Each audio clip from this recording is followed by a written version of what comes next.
সত্যি বলতে আজকে আমি নিজের গল্প নিয়ে আসলাম। এটা মানে আমার নিজের গল্প, মানে আমার সঙ্গে যা হয়েছিল তা সেটা নিজেরই গল্প নিয়ে আসলাম আমি আজ।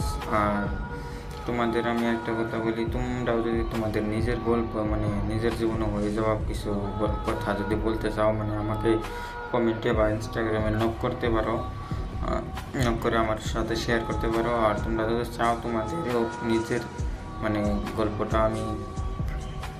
আমি ইউটিউবে ছাড়ি, যদি তোমরা নিজে চাও তাহলে আমাকে নক করতে পারো ইনস্টাগ্রামে আর কমেন্ট বক্সে। আর একটা কথা গাইস, তোমাদের আমি বলি, এটা আমার নিজের সত্যি গল্প, আমি ভাবলাম তোমাদের সঙ্গে শেয়ার করি। আর বেশি কথা না বললে চলো আমার নিজের জীবনের গল্পটা শুরু করি, ঠিক আছে? আমার ওর সঙ্গে একদিন ওদের কলেজে দেখা হয়েছিল, মানে আমার বন্ধু ওদেরই কলেজে পড়তো। আমার বন্ধুকে মানে বন্ধু বলেছিল আয় আমরা মানে ঘুরতে যাব, আয় আমাদের কলেজের সামনে, কলেজের থেকে আমাকে নিয়ে যা। সেদিন আমি আমার বন্ধু কলেজে ছিল, তাই আমি বন্ধুকে কলেজ থেকে নিতে গেলাম। নিতে যেয়ে গেছি, সেখন প্রিয়াকে আমি দেখি একটা বেঞ্চেতে তার বান্ধবীর সাথে কথা বলছে, ঠিক আছে? তখন আমি দেখা মানে আমার খুব ভালো লাগলো। আমি সেখানে বলি নাই, তা আমার বন্ধুকে আমি বলি নাই। তারপরে এইভাবে কিছুদিন আমি মানে কলেজে গেলাম, তাতে আমাকে আমার বন্ধু বললো, কী খবর মামা, তুমি তো আজকাল ডেলি আমাদের কলেজে ঘুরতে আসিস। মানে তখন আমি মানে আমার বন্ধুকে বললাম, ওই মেয়েটাকে দেখছিস, আমার খুব ভালো লাগে ওই মেয়েটাকে, আর আমাকে মানে আমার কথা ওকে বলে দিবি। সেখন আমার বন্ধু মানে বলে, মামা মানে এইসব তলে এইসব চলছে না, তাই না? সেখন আমি বললাম, যা কী বলিস, আমি তোকে কী বললাম আর তুই কী ভাবছিস? তো তোকে আমি যেটা বললাম এটা আমার করে দিতে পারবি কি পারবি না সেটা বল আগে। সেখন আমার বন্ধু বলল, ঠিক আছে টেনশন নিস না, আমি বলে দিব আমার মেয়ে বন্ধুদের মানে বান্ধবীদের বলে আমি ওকে বলে দেবো।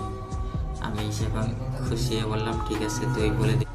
সেখন আমার বন্ধু বললো, আর একটা কথা তোকে বলি, যদি রাজি হয় তাহলে হয়তো আমাকে পার্টি দিতে হবে।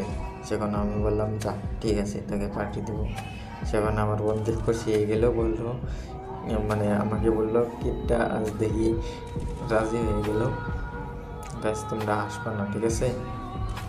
সেখন আমি বললাম, কিপটা কাকে বলছিস শালা? সেখন বললো, তোকে বলছি, তোকে ছাড়া আর কাকে বলবো? সেখন আমি তাকে মানে আমার বন্ধুকে দুইটা মানে ঘুষিয়ে দিলাম পেটে। সেখন আর ঘুষিয়ে দিলাম, তারপরে এইভাবেই সেদিন কেটে গেলো। তারপরের দিনও আমাকে মানে আমার বন্ধু ফোন মেরে বলে, কিরে মামা কলেজে যাবি? সেখন আমি বললাম, তোদের কলেজে আমি যাই কয়টি, আমি এটা বললাম তোদের কলেজে আমি কী করবো? সেখন আমাকে বললো, কিরে শালা তুই ভুলে গেলি না ওই মেয়ে মানে বিয়ের কথা? সেখন আমি বললো, ও আজ বলে দিবি? সেখন বললো, হ্যাঁ আজ বলে দেবো, আসে। সেখন আমিও মানে রেডি হয়ে গেলাম, ঠিক আছে? তার সঙ্গে আমি ওদের বাড়িতে গেলাম, মানে আমার বন্ধুর বাড়িতে গেলাম। তখন আমাকে তার সঙ্গে আমরা মানে একটা পিল নিয়ে মানে গেলাম, ঠিক আছে? কলেজে গেলাম, ও মানে ও ক্লাসে ঢুকে গেলো। তারপরে মানে আমি আবার ওই দিক দিয়ে ঘোরাঘুরি করলাম। তোমাদের আমিও বলে দিই যে আমি মানে সেটা মেয়ে ক্লাস মানে 9 পরে আমি মানে পড়া বাদ দিয়ে দিয়েছিলাম, ঠিক আছে? বুঝতেই পেরেছেন আমার কথা। আর 9 পরে আমি পড়া বাদ দিয়ে দিয়েছিলাম, সেদিন তো কলেজে যাই না। আপনারা আবার ভাববেন কলেজে গেছে, তো ও আবার কোন কলেজে যায় এটা ভাবতে পারেন, সেটা আগে বলে দিলাম, ঠিক আছে? সেখন আমি আমার বন্ধুর সঙ্গে গেলাম। বন্ধু বললো, আমি ক্লাস করে আসি, তো তারপরে আমি বলবো নি, ঠিক আছে? তারপরে আমি মানে ওই দিক দিয়ে বললাম, তাহলে আমি এই দিক দিয়ে ঘুরে আসছি, ঠিক আছে? তাই বলে ওখানে বাজার ছিল একটা ছোটো, চিনে হয়তো একটা মানে চিনতে হবে না তো আপনাদের। সেখন ওই বাজার দিয়ে আমি বললাম, চাটা খাইলাম। সেখন 11:30 বাজলো। সেখন আমি গেটের সামনে গেলাম, মানে কলেজের গেটের সামনে গেলাম। মানে 12টা বাজে মানে কলেজ ছুটি হয়, বুঝছো? সেখন আমার তারে মানে সে মানে আমার বন্ধু মানে তার মেয়ে ফ্রেন্ড দিয়ে ওকে প্রিয়াকে বললো। আমি আর সেখান গেছিলাম, ফার্স্টে না করলো। এভাবে আমি 3-4 দিন 5 দিন প্রিয়ার পাশে পাশে ঘুরলাম। যেমন প্রিয়া আমার পাশে পাশে ঘোরা ঘুরে মেয়েদের মনে তোমরা তো বুঝছোই, 4-5 দিন ঘোরা ঘুরে রাজি হয়ে যায়। সেখানে আমিও মানে আমার প্রথম লাভ সেখান, ঠিক আছে। আমি রাজি হওয়ার পরে আমিও খুশি হয়ে গেলাম, এবার প্রিয়া রাজি হলো।